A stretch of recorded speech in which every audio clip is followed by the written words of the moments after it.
Hallelujah, praise the Lord. मेरा नाम Meshech Timothy संकटी है।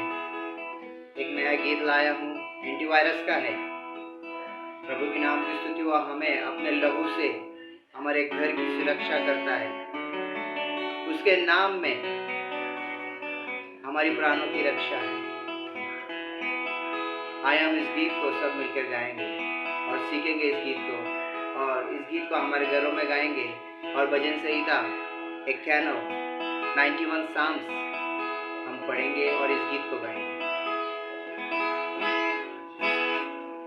यीशु का नाम मेरे प्राणों की रक्षा, मैं निकाला हूँ मेरे घर की सुरक्षा। यीशु का नाम मेरे प्राणों की रक्षा, मैं निकाला हूँ मेरे घर की सुरक्षा। चिकराने वाली महामारी से, चिकराने वाली महामारी से डरेंगे नहीं, हम डरेंगे नहीं, डरेंगे नहीं, हम डरेंगे नहीं। यीशु का नाम मेरे प्राणों की रक्षा, मैं निकाला हूँ मेरे घर की सुरक्षा। यीशु का नाम मेरे प्राणों की रक्षा, मैं निकाला हूँ मेरे घर की सुरक्षा। रोगों का भय और मृत्यु का डर, रोगों का भय और मृत्यु का डर, यीशु के नाम में वो अबुरू, यीशु के नाम में वो अबुरू। यीशु का नाम मेरे प्राणों की रक्षा, मैं निकाला हूँ मेरे घर की सुरक्षा। विपत्ति कोई हम पर ना पड़ेगी, विपत्ति कोई हम पर ना पड़ेगी। तेरे के निकट दुख ना आएगी, तेरे के निकट दुख ना आएगी। यीशु का नाम मेरे प्राणों की रक्षा, मैं निकाला हूँ मेरे घर की सुरक्षा।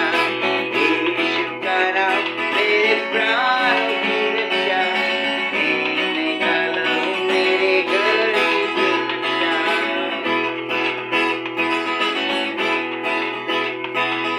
स्वर्ग की सेना हमें घेरे हुए है, स्वर्ग की सेना हमें घेरे हुए है। स्वर्ग पिता हमें थामे हुए है, स्वर्ग पिता हमें थामे हुए है। यीशु का नाम मेरे प्राणों की रक्षा, मैं निकाला हूँ मेरे घर की सुरक्षा।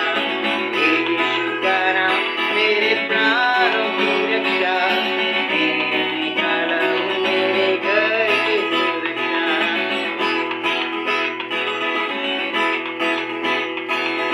करते रहे यीशु नाम की स्तुति, करते रहे यीशु नाम की स्तुति। भूल जाए रोगों के नाम सभी, भूल जाए रोगों के नाम सभी। करते रहे यीशु नाम की स्तुति, करते रहे यीशु नाम की स्तुति। भूल जाए रोगों के नाम सभी, भूल जाए रोगों के नाम सभी। यीशु का नाम मेरे प्राणों की रक्षा, मैं निकाला हूँ मेरे घर की सुरक्षा। यीशु का नाम मेरे प्राणों की रक्षा, मैं निकाला हूँ मेरे घर की सुरक्षा। यीशु का नाम मेरे प्राणों की रक्षा, मैं निकाला हूँ मेरे घर की सुरक्षा। मैं निकाला हूँ मेरे घर की सुरक्षा, मैं निकाला हूँ मेरे घर की सुरक्षा। Hallelujah, praise the Lord. परमेश्वर की स्तुति हो।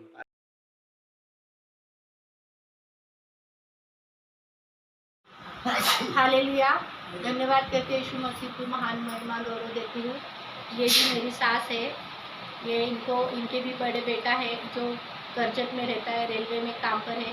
और बीच में उनकी ये 40 दिन के उपवासों में उनकी इतनी तबीयत खराब हो गई थी कि उनको हॉस्पिटल ले लेकर भाग रहे थे यहाँ पर वहाँ पर।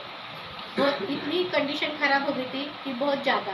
तो ये काकी हमारी सास आए थे मेरे पास, हमने उनके लिए प्रार्थना कर, हम सबकी प्रेयर में हम सब ने उनके लिए प्रार्थना की है। वो उस परेशानी से, उस बीमारी में से चंगे हो गए। वो भी प्रभु यीशु ने उन्हें चंगा किया। हमारी सब की प्रार्थना सुनकर प्रभु यीशु ने उन्हें चंगा किया। और अब वो घर में हैं, लेकिन उनके घर में अभी घर में बैठे हैं, काम नहीं है इसलिए। तो भी पगार नहीं है उनको। आज 2 महीने हो गए, सैलरी नहीं आ रही है। घर में 3 बच्चे हैं और बीवी है, पर फिर भी वो भी घर में थे ना। बीवी किधर काम पर जाती, बच्चे तो कॉलेज से घर में बैठे। पर प्रभु यीशु मसीह को इतना धन्यवाद करती हूँ लाखों कोटि कि आज इनके घर में, वो बेटे के घर में चंगाई भी दिया, उन्हें हर बीमारी से छुटकारा भी दिया। और आज उनका घर परिवार 2 महीने से पेमेंट नहीं मिल रहा है, फिर भी उन्हें रोज की रोटी अच्छी तरह से खिला रहा है। इसलिए प्रभु मसीह को धन्यवाद देती हूँ। और इन्हें भी बल शक्ति सामर्थ्य से भरा है। ये भी हर वक्त जब मैं बुलाती हूँ तब भागे दौड़े आते हैं प्रार्थना के लिए, वचन सुनने के लिए। प्रभु इन्हें और विश्वास में बढ़ाए और प्रार्थना में बढ़ाए, और प्रभु इनके जीवन में, इनके परिवार में भी कार्य करे। धन्यवाद करती प्रभु यीशु को सारा मान महिमा गौरव देते हुए प्रभु यीशु के नाम से प्रार्थना करती हूँ। ये दोनों भी छोटे बच्चे हैं, फूल है प्रभु के। ये दोनों भी बच्चे प्रभु में इतने बढ़ रहे हैं, इनको भी इतनी खुशी होती है। जिस दिन संडे की प्रार्थना करती हूँ मैं, तो पहले से पहले ही आके मुझसे पूछते कि बड़ी मम्मी प्रार्थना कब करेंगे, आज है ना? मुझे हाँ है। तो ये पिंकेश है, ये आज यूट्यूब में घर में बैठ के, क्या तो यूट्यूब पे देख के वो केक बनाने का सिखाते हैं ना, तो वो केक बनाने का सीख गया है बच्चा। और इतना सुंदर उसने अकेले ने केक बनाया था। प्रभु यीशु को धन्यवाद करती। बाकी और कोई बातों में न रखते हुए प्रभु ने अच्छी बातों में रख रहा है, इसलिए धन्यवाद करती हूँ प्रभु यीशु। और ये जो ढोल है, हमारे घर में ढोल नहीं था हम प्रार्थना करने के, तो ढोल नहीं था, कोई डस्टबिन बजाने का, कोई थाली बजाने का। लेकिन ये ढोल खराब हो गया था, फिर भी ये बच्चे ने ढूंढ के निकाला घर में से कि मेरे पास ढोल है बड़ी मम्मी, मैं ढोल लाऊंगा और बजाऊंगा। मैं बोली हाँ लाना। उसने ईस्टर संडे नहीं, फ्राइडे के दिन लाया था। फ्राइडे के दिन उसने ढोल ढूंढ के लाया और मेरे पास आके खुशी बता रहा कि बड़ी मम्मी मैंने ढोल लाया, पर बजाएंगे ना? मैं बोली हाँ। और इतना सुंदर बजाता है वो, छोटा बच्चा है, लेकिन जब हम आराधना करते हैं तब हम आराधना करते हैं, हमारे बीच में बैठ के इतना सुंदर ढोल बजाता है। प्रभु इसे और आशीष और वरदानों से भरे, जिसके हाथों को प्रभु छुए, इसके मुख को भी छुए परमेश्वर ने। इसमें इतना अच्छा ढोल बजाता है कि सच में ये सब प्रभु की महिमा है। और ये जो बच्चा है वरुण है, ये छोटा बच्चा है, आज घर में बैठता है, मस्ती करने का, भागने का, किसी की सुनने का नहीं, जिद करने का। लेकिन जब से उसकी नानी के साथ प्रार्थना में आता है तब तक ये बच्चा शांत हो गया है। उसकी नानी भी बोलती है कि बच्चा बहुत शांत हो गया है, हर एक बात सुनता है वो, और प्रार्थना में भी आता है, विश्वास से आता है। भागे दौड़े दोनों भी बच्चे। और इसके ये जो मुंह से बोलता था, ये तोतला बोलता था, थोड़ा ऐसा बोलने के वक्त थोड़ा तोतली बातें करता था। इसकी बातों को सुनकर सब बच्चे हंसने के, लेकिन आज जब आता है, वो बात करता है ना, तो स्पष्ट बात कर रहा है। इसलिए प्रभु यीशु मसीह को धन्यवाद करती हूँ। प्रभु यीशु मसीह ने उसे छुआ है और प्रार्थना में उसके मुंह को, उसके ओठों को छूकर उसे स्पष्ट बात करने के लिए उसे सिखाया है। इसलिए प्रभु को धन्यवाद करती। ऐसे ही बच्चे इन बच्चों को बढ़ाए और इनको अपने उपस्थिति, अपने प्रभु के सानिध्य में रखे, और हर वक्त हर पल प्रभु इनके साथ में रहे। धन्यवाद करती हूँ। ये गवाही प्रभु यीशु ने हमारे जीवन में, सब बहनों के भी जीवन में बहुत अच्छी गवाही दिया है। परमेश्वर ने उन्हें ज्ञान करा के दिया है कि प्रभु यीशु मसीह जीवित है, और उससे जो मांगोगे, विश्वास से प्रार्थना करके उससे जो मांगोगे वो तुम्हें देगा। इसलिए प्रभु यीशु को धन्यवाद करती हूँ, उसे मान महिमा गौरव और उसे ही ऊंचा करती हूँ। धन्यवाद। परसों के दिन मेरे को बहुत तकलीफ हो गई थी, मेरे पेट में एसिडिटी बढ़ गई थी मेरे को, और बाथरूम को भी नहीं हुई थी। तो मैं यहाँ प्रार्थना में आई, एक मामी ने प्रार्थना की है, मेरे को तेल पिलाए, फिर भी मेरे को अच्छा नहीं लग रहा था। ऐसा लग रहा था प्रार्थना में मन ही नहीं लग रहा था, ऐसा लग रहा था दवा को जाऊँ तो ये अच्छा लगेगा। क्योंकि मैं यहाँ से उठ के मामी ने तेल भी करके प्रार्थना करने के बाद मैं घर पे गई, खाना बनाई, खाना वाना बनाने के बाद शाम को फिर मैं दवा को गई। जो दवा से आने के बाद दवाई खाने की ज़रूरत ही नहीं पड़ी मेरे को। हाँ, और दवाई वैसी रह गई। प्रभु ने मेरे को जो दोपहर को प्रार्थना किए थे, मामी ने उस तेल दिए थे, पिलाए थे, उससे आराम गिरा।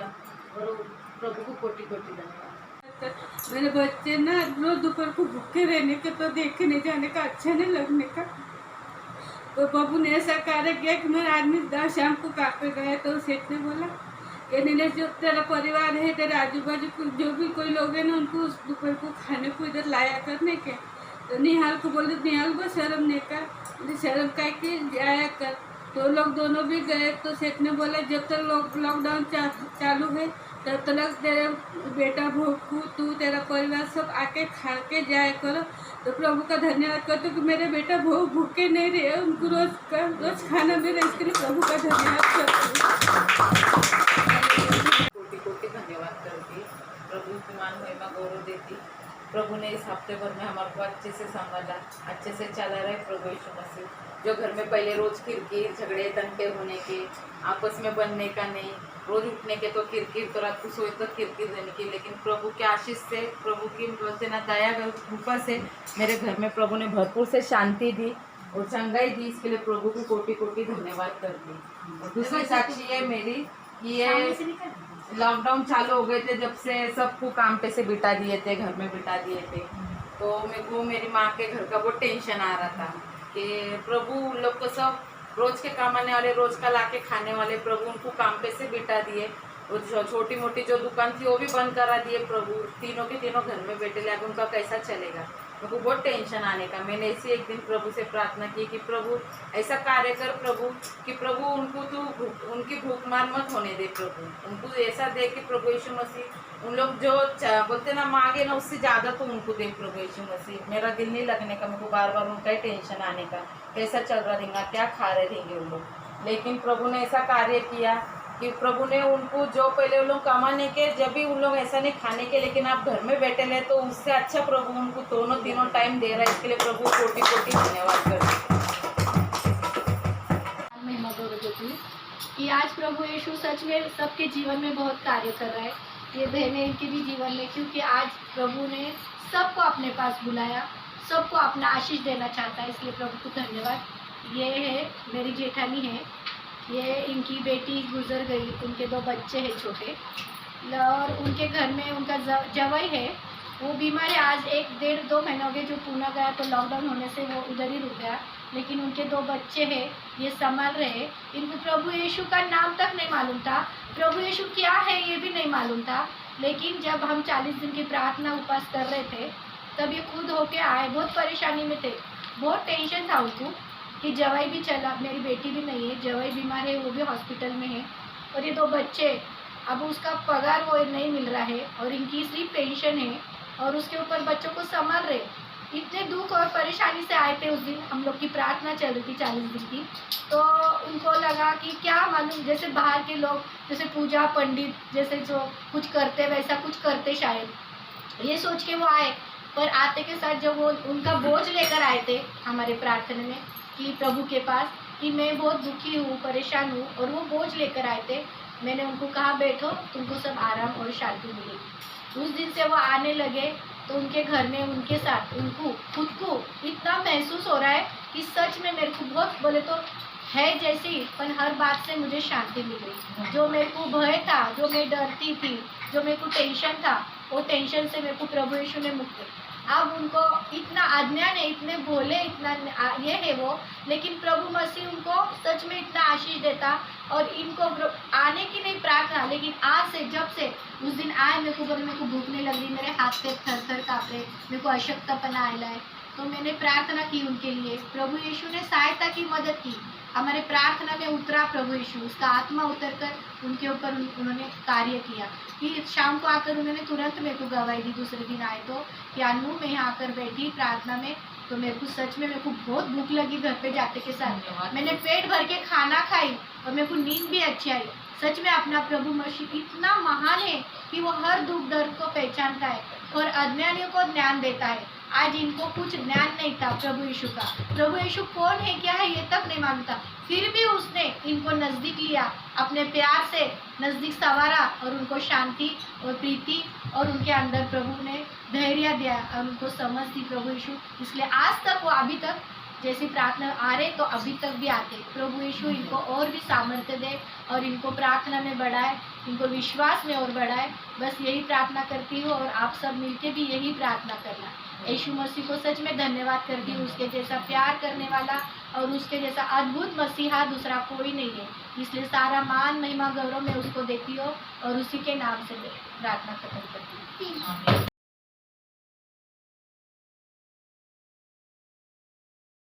आणि आपल्याला आज गौरव करायचे परमेश्वराचे।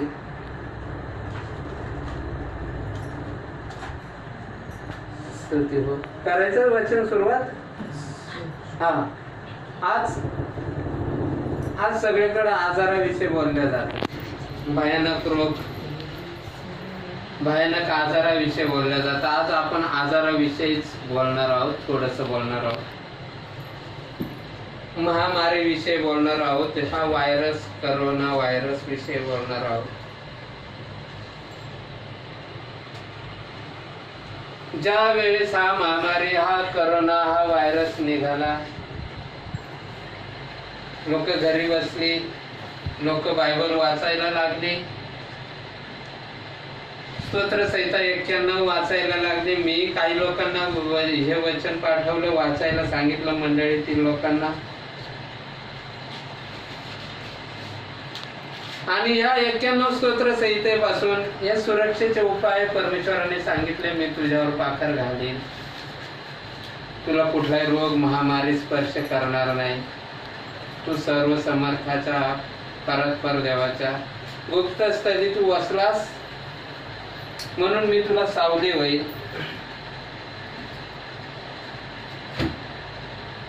आज प्रत्येक जण 91 स्तोत्रसंहिता वाचून परमेश्वराकडून सुरक्षा मिळवण्याचा उपाय करतो। आणि लोकांना वाटतंय मी स्तोत्रसंहिता 91 वाचतो म्हणजे परमेश्वराने मला सुरक्षा दिली, आशीर्वाद दिला। पण काही लोक असे असतात, काही लोक पाप करून, काही लोक बिडी पिऊन, तंबाखू मळून, व्यसन करून स्तोत्रसंहिता 91 वाचत असतात। शिवीगाळ करून, भांडण तांटा करून,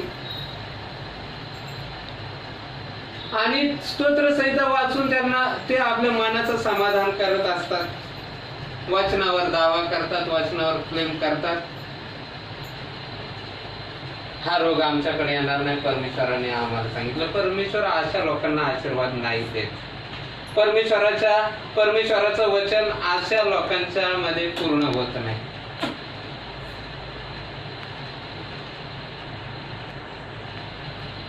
स्तुती हो परमेश्वर। आज परमेश्वराकडे आम्ही येतो, आम्ही अडचणीत, आम्ही विपत्तीत असतानाच आम्ही परमेश्वराला जवळ करतो आणि परमेश्वराच्या जवळ जातो। बायबल वाचून, भजन संहिता वाचून आम्ही स्वतःला धार्मिक समजतो, समजायला लागतो।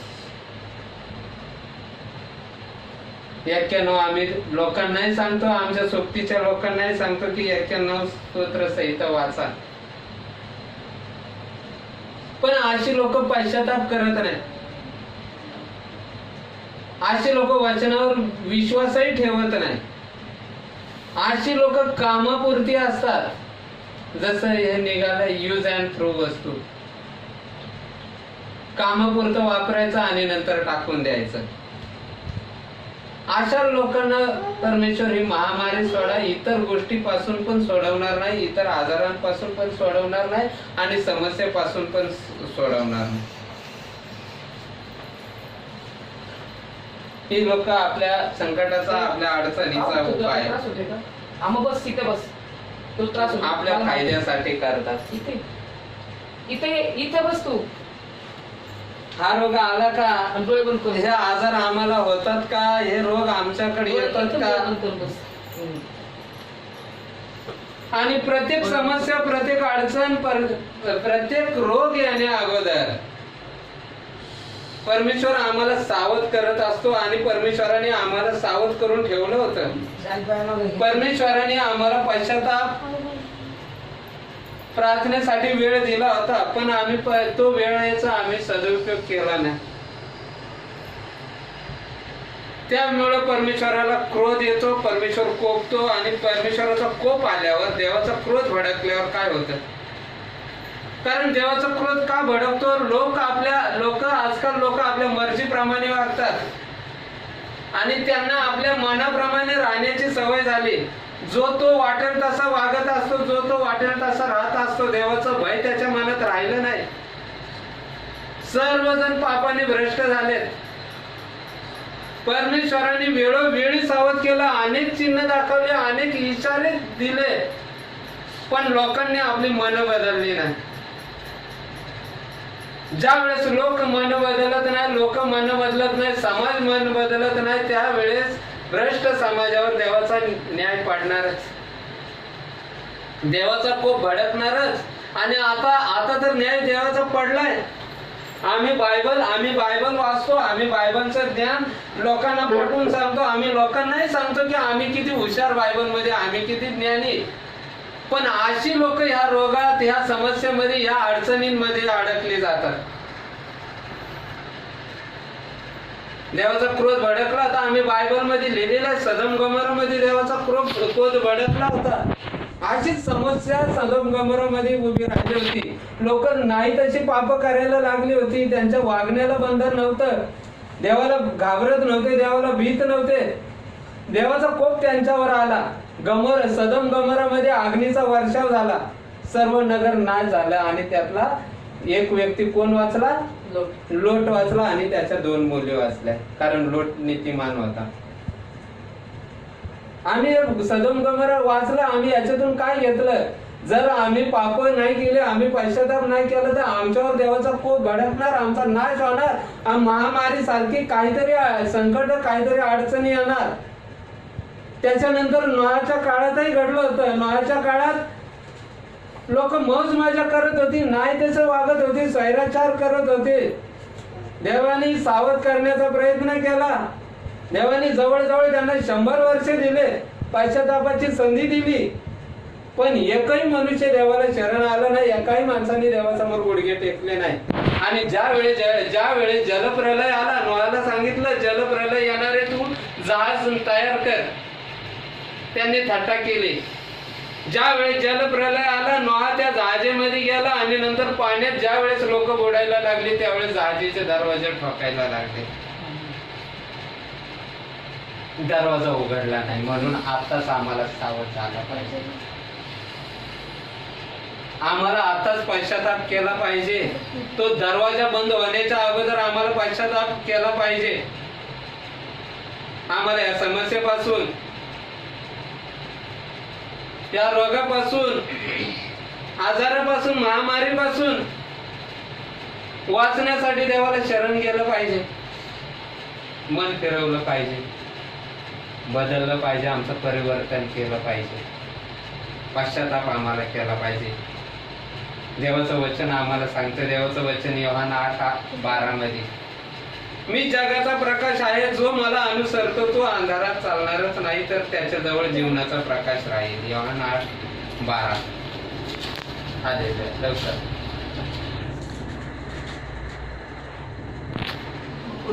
पुढे येशू पुन्हा त्याला म्हणाला, मी जगाचा प्रकाश आहे, मी जगाचा प्रकाश आहे, जो मला अनुसरतो.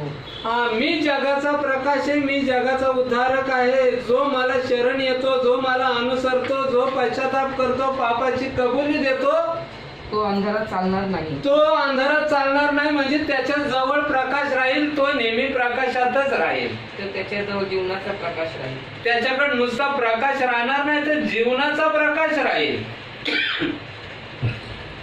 म्हणून आम्हाला त्या येशूचा प्रकाश आमच्या जवळ असला पाहिजे, येशू आमच्या जवळ असला पाहिजे. जर का त्या याच्या रोम करसपत्रामध्ये लिहिले, परमेश्वर जर आम्हाला अनुकूल असेल तर आम्हाला प्रतिकूल कोण असणार आहे? आम्हाला ही महामारी, ही रोग, ह्या समस्या, ह्या अडचणी, हे टेन्शन आम्हाला असणारच नाही. आम्हाला विरोध कोणी असणार म्हणून ही अस्थिर झालेली परिस्थिती, ही डामाडौल झालेला आमचा परिवार, डामाडौल झालेले आमचे कामधंदा, विस्कळीत झालेलं आमचं जीवन, याला स्थिर करण्यासाठी परमेश्वर अशा काही ना काही घटना घडवतो. लोक मनाप्रमाणे वागायला लागली, त्याची लेकरं मनाप्रमाणे वागायला लागली, त्याच्या लेकरांनी आपल्या पित्याचं भय सोडलं, देवाचं भय सोडलं, तर त्याला लगाम घालण्यासाठी परमेश्वर अशा काही ना काही गोष्टी घडवत असतो. आणि ज्या काही या जगामध्ये, ज्या काही आमच्या जीवनामध्ये घटना घडत असतात, त्या देवाच्या परवानगीनेच घडत असतात आणि त्याच्या परवानगीशिवाय कुठलीही गोष्ट घडत नाही. आम्ही जुन्या करार आम्ही वाचतो, ही बायबल आम्ही वाचतो म्हणजे नेमकं काय वाचतो, या बायबल मधून आम्ही घेतो काय. योग आम्ही बघितलं, योगाचं अध्याय बघितला, पहिला अध्याय मध्ये योगावर पण महामारीचं संकट आलं होतं. आता हे जे संकट आलं, हे महामारी आलं, हे करोना म्हणून आलं, नाव बदलून संकट आलेले, पण संकट एकच असते, समस्या एकच असते. योगावर सुद्धा असे संकट आलं होतं.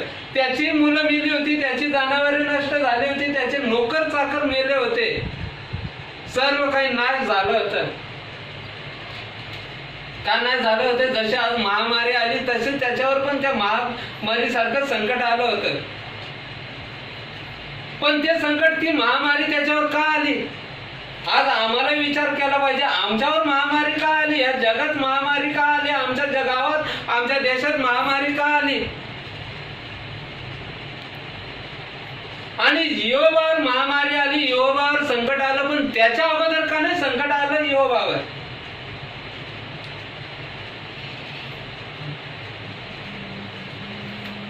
योबावर महामारी नव्हती आली, संकट नव्हतं आलं. का नव्हतं आलं?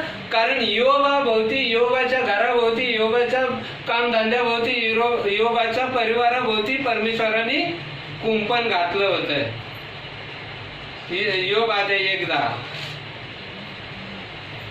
आज आम्ही परमेश्वराकडून सुरक्षेची अपेक्षा करतो, पण आम्ही त्याचा उद्देश समजून घेत नाही, त्याची इच्छा काय ती समजून घेत नाही. देवाला वाटत नाही माझ्या लेकरांना मी मारावं. अरे त्यांनी मारण्यासाठी आम्हाला जन्म नाही दिला. त्यांनी तर आपला एकुलता एक पुत्र आमचा नाश न व्हावा याच्यासाठी एकुलता एक पुत्र दिला, आम्हाला सर्वकालिक जीवन मिळावं. पण आम्हाला देवाचा उद्देश समजला पाहिजे. आज आमच्यावर ही महामारी, आज आमच्या देशावर, आज या जगावर, आमच्या गावामध्ये आम्हाला महामारी काय, आम्हाला काय छोटे मोठे आजार, आमच्या काही समस्या ह्या का आमच्याकडे येतात, याच्या अगोदर का येत नव्हते. आणि योगावर याच्या अगोदर का संकट आलं नव्हतं. योग आधी 1:9. सैतानाने परमेश्वराला उत्तर दिले, परमेश्वराने सैतानास विचारले की 9 योग देवाचे भय काय फुकट नाही. 9 नव्हतीच ना. 1:9. सैतानाने परमेश्वराला उत्तर दिले, परमेश्वराने सैतानास विचारले. एक कुठे 8. परमेश्वराने सैतानाला विचारले, माझा सेवक योग याच्याकडे तुझे लक्ष गेले होते काय? माझा सेवक योग याच्याकडे तुझं लक्ष गेलं होतं का? भूतलावर त्याच्या तोडीचा, सात्विक, सरळ, देवाला भिवून वागणारा व पापापासून दूर राहणारा असा दुसरा कोणी नाही. असा दुसरा कोणी नाही. देवाला विश्वास होता योगावर. पण योग कसा होता? योगाभोवती कुंपण का देवाने घातलं होतं? त्याच्या पुढे काय लिहिलंय? काय 10वं वचन काय लिहिलंय? 9. सैतानाने परमेश्वराला उत्तर दिले की योग देवाचे भय काय फुकट बाळगतो. का फुकट बाळगतो?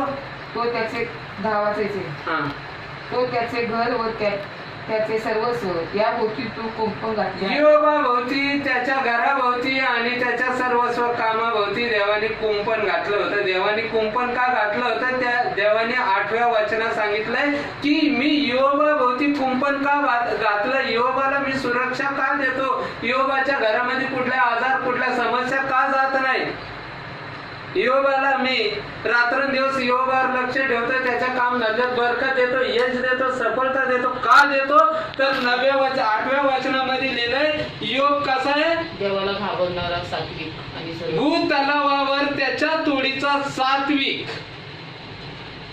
सरळ, देवाला घाबरणारा, देवाला भिवून वागणारा, पापापासून दूर राहणारा असा दुसरा कोणी नाही. हे 4 गुण योगाकडे होते आणि हे 4 गुण होते म्हणूनच त्याच्या भोवती कुंपण घातलं गेलं. आज आम्ही समजतो स्तोत्र संहिता 91 वाचलं म्हणजे आमच्या भोवतीच कवच आलं.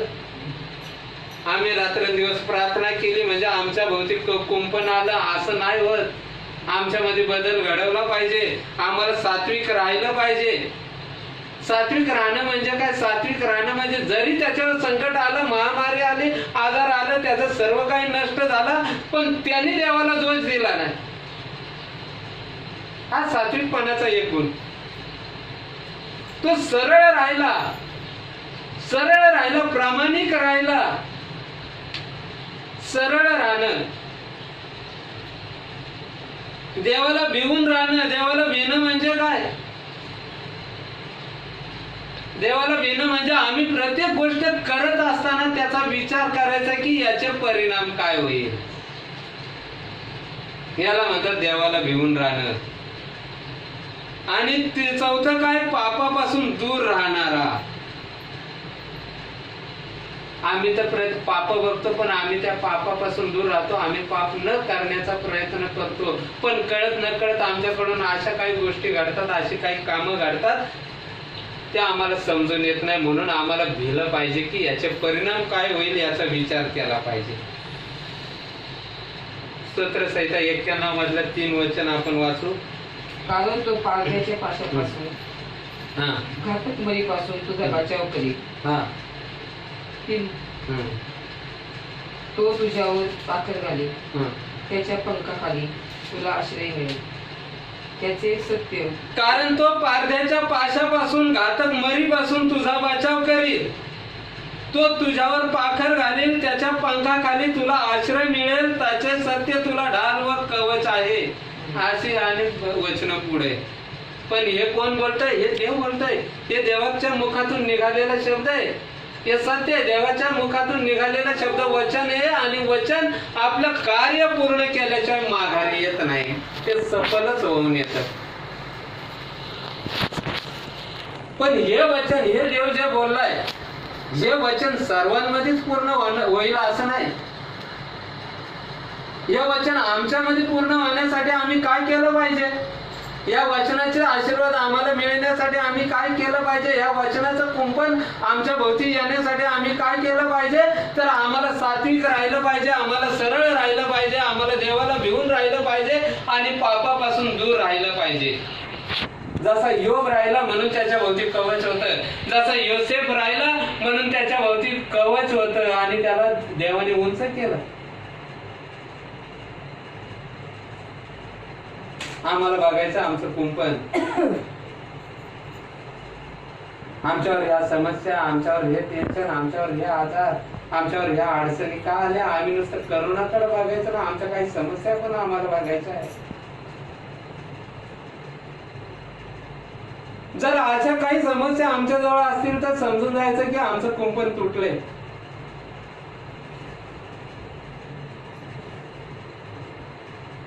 जर या महामारीपासून, या रोगापासून, या आजारापासून आम्हाला वाचायचं असेल, आम्हाला सुरक्षा मिळवायची असेल तर आमचं कुंपण आम्ही तयार करायचं. अजूनही वेळ गेली नाही, आम्हाला अजूनही आमचं कुंपण तयार करायला देवाने वेळ दिलेली आहे.